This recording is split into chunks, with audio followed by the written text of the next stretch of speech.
सुप्रभात। मैं जगेंद्र राणा। मुक्त आत्माएं, मुक्त आत्माएं, यह हमारी आज की आध्यात्मिक चर्चा का विषय। लोग अक्सर ये प्रश्न करते हैं कि मृत्यु के पश्चात प्राणी की क्या दशा होती है। ये प्रश्न उठना स्वाभाविक है। जो भी मनुष्य मरता है उसके सगे संबंधी होते हैं। उन लोगों को जानने की उत्सुकता रहती है कि हमारे संबंधी की मरने के पश्चात क्या गति हुई, नरक मिला या स्वर्ग अथवा किसी और लोक में गया है, सदगति हुई या दुर्गति।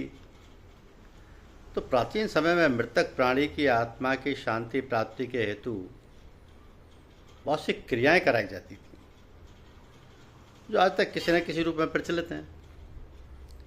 तो भले ही वर्तमान समय में पंडित महाब्राह्मणादिक जो इस कृत्य को संपन्न कराते हैं उनके रहस्य और वास्तविकता से परिचित ना हो, तो इस प्रकार की क्रियाएं सभी धर्मों और संप्रदायों में किसी न किसी रूप में प्रचलित हैं। यदि इस पर वैज्ञानिक ढंग से शोध कार्य किया जाए और उनके रहस्य को हृदयंगम कर लिया जाए तो बहुत सी नवीन बातें जानी जा सकती हैं और जो अंधकार और अज्ञान प्राय लोगों में पाया जाता है वो दूर हो जाए।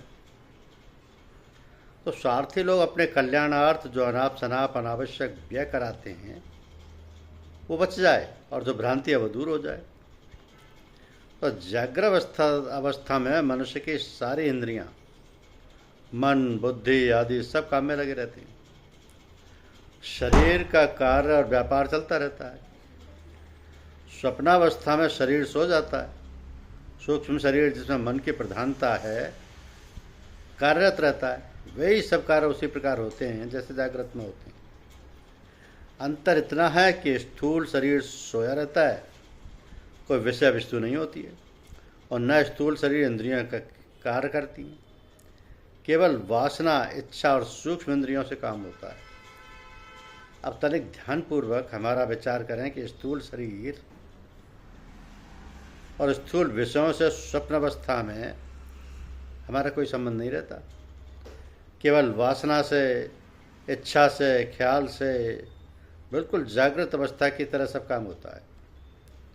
निद्रावस्था में वर्षों व्यतीत हो गए ऐसा भान होता है।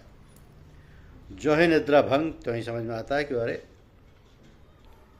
अभी तो हम सोए थे, आधा घंटा भी नहीं हुआ और इतना सब कुछ हमने भोग लिया। इसी प्रकार मृत्यु भी चिर निद्रा है।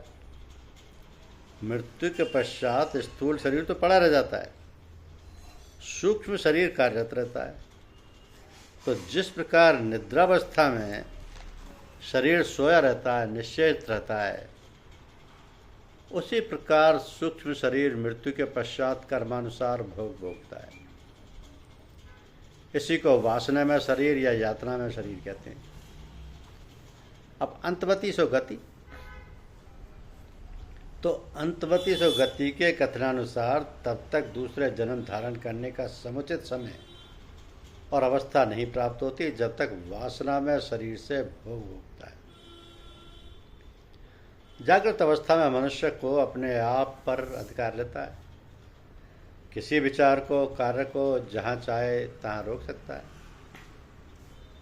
स्वप्नावस्था में तो जब तक नींद न खुल जाए सारा खेल व्यापार चलता रहता है। तो इसी प्रकार मृत्यु के पश्चात जन्म लेने तक जो बीच का समय होता है उसमें प्राणी भोग भोगता रहता है और वह उसमें किसी प्रकार का परिवर्तन या उलटफेर नहीं कर सकता। तो जो मुक्त आत्माएं हैं उनको इस बात से कोई सरोकार नहीं रहता। वो तो अपनी अवस्था और स्थिति के अनुसार उच्च लोकों में चली जाती हैं। जो मुक्त आत्माएं हैं उनको इस बात से कोई सरोकार नहीं रहता। वो तो अपनी अवस्था और स्थिति के अनुसार उच्च लोकों में चली जाती हैं। किंतु जिन्हें जन्म लेना है, शरीर धारण करना है, उनको तो जब तक वे जन्म नहीं लेते तब तक यातनाएं भुगतनी पड़ती हैं।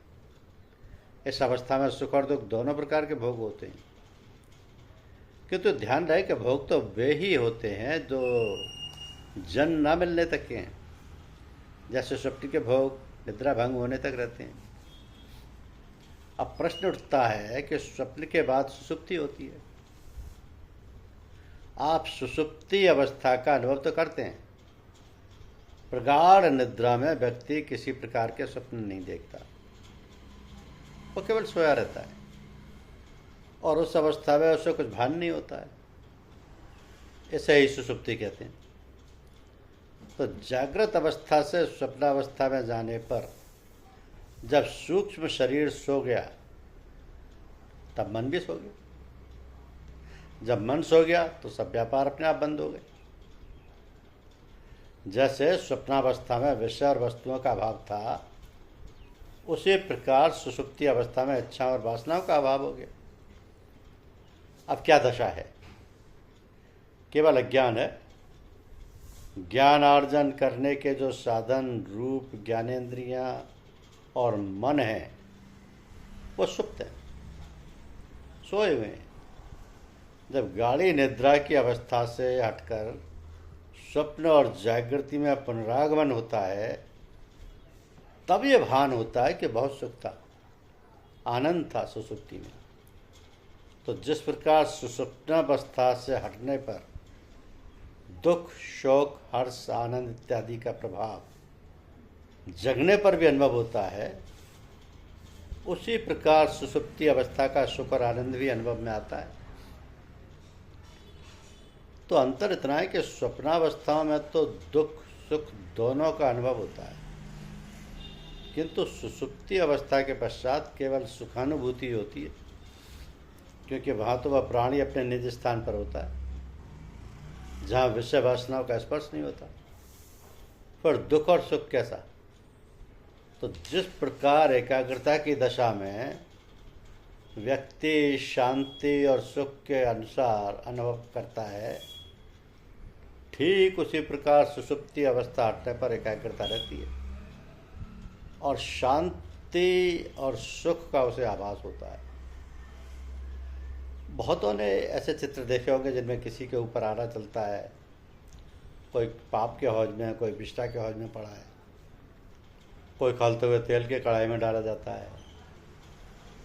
तो सूक्ष्म शरीर द्वारा जो यातना है, वह प्रताड़नाएं भोगनी पड़ती हैं, उनका दिग्दर्शन कराने के लिए इस प्रकार के चित्र बनाए गए ताकि उन्हें देखकर लोग शिक्षा प्राप्त करें और अपने आचरण तथा अपने आचार विचार शुद्ध एवं पवित्र रखें, जिससे मृत्यु के पश्चात ये घोर यातनाएं,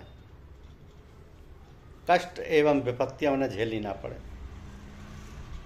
क्योंकि कहा गया है कि मनुष्य को परमात्मा ने ऐसा बनाया कि सूक्ष्म रूप में सारे संसार का ही सृजन उसके लिए इस पिंड शरीर में कर दिया और अपने आप को भी आत्म रूप में इसके अंदर बिठा लिया। इसलिए कहते हैं कि यथा पिंडे तथा ब्रह्मांडे। यदि हम इस पिंड की रचना को जान लें और इसके अंदर जो आत्मा है उसको प्राप्त कर लें, तो फिर हमको उस परमात्मा की, उस सच्चिदानंद की समझ के साथ उसका ज्ञान भी हो सकता है, उसका ज्ञान भी हो सकता है। क्योंकि ईश्वर तो सर्वत्र व्याप्त है, फिर भी इसकी हम कल्पना तक नहीं कर पाते, क्योंकि हम कुछ बंधनों में जकड़े हुए हैं। एक बंधन तो स्थूल शरीर का ही है। स्थूल शरीर के जो भोग भोगते हैं उनसे इच्छाएं भी जागृत होती हैं। इसलिए यदि स्थूल शरीर से ही लिपटे रहे तो मृत्यु के पश्चात हमको स्थूल शरीर फिर धारण करना पड़ेगा। यदि ख्याली बंधन है तो सूक्ष्म शरीर से उसका भोग भोगना पड़ेगा। पंचेंद्रिया से ही बंधन बनता है। शरीर छूटने के बाद बंधन सूक्ष्म रूप में रहते हैं। अगर ख्याली वासनात्मक बंधन भी छूट गए हैं और उनका बीज बाकी है तो कारण शरीर में रहना पड़ेगा। तो जो मुक्त आत्मा है उनको इस बात से कोई सरोकार नहीं रहता, वो तो अपनी अवस्था और स्थिति के अनुसार उच्च लोकों में चली जाती है। धन्यवाद।